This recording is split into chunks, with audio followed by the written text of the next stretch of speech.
Okay, so ayan, update lang tayo, day 2. Kanina umaga pagising ko, sobrang maga ng mga mata ko, halos pikit na pikit na.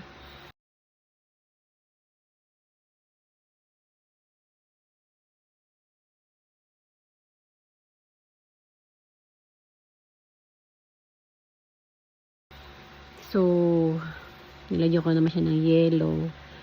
Tapos tanghali, medyo ganun pa rin, nilagyan ko ng yellow. Ngayon, time check is 2 p.m. Ayan, medyo nawawala-wala na ng konti. Sana tuluyan ang mawala yung pamamaga ng mata ko. Yung mata ko na lang naman ang problema kasi yung noo ko, nawala yung maga ng noo ko simula nung na-injection na ako kahapon. Ang problema, yung mata ko naman ang namaga kagabi hanggang kaninang umaga. So ngayon medyo okay na siya. Ay, sana maging maayos na ang lahat. Ayoko ng ganito. Nagmumukha akong alien. Oh no! Ayan. Lesson learned po tayo, mga kadyano. Kaya parang nakakatakot na magkulay. Kaya lang, hindi na natin maitatago yung ating mga sumpa na puti na buhok sa atin. Hindi na maganda pag puti yung buhok, diba? So, kailangan pa rin magkulay. Kaya lang, hindi na ako siguro magkukulay sa sarili ko. Nagkaroon na ako ng phobia. Kaya, ayan.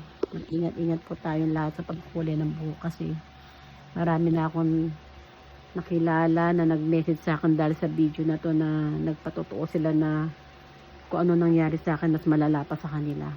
Yung iba nga doon nagsugat-sugat pa yung mga mukha, yung iba kumapal yung labi, yung iba nagsugat yung ulo, yung anit, ayan, marami pa lang nangyari, hindi lang sa akin. Kasi nga nakita yung video ko, so marami nag-PM sa akin na nagkaroon sila ng kagaya na nangyari sa akin. Kaya mag-ingat po tayo sa mga bumibili ng mga pangkulay ngayon, kahit po sabihin natin na sa Watson pa yan.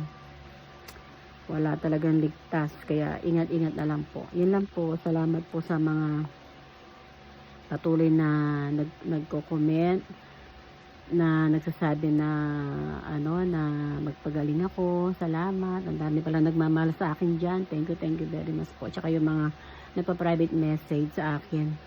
Salamat po sa inyo. Yun lang. Bye.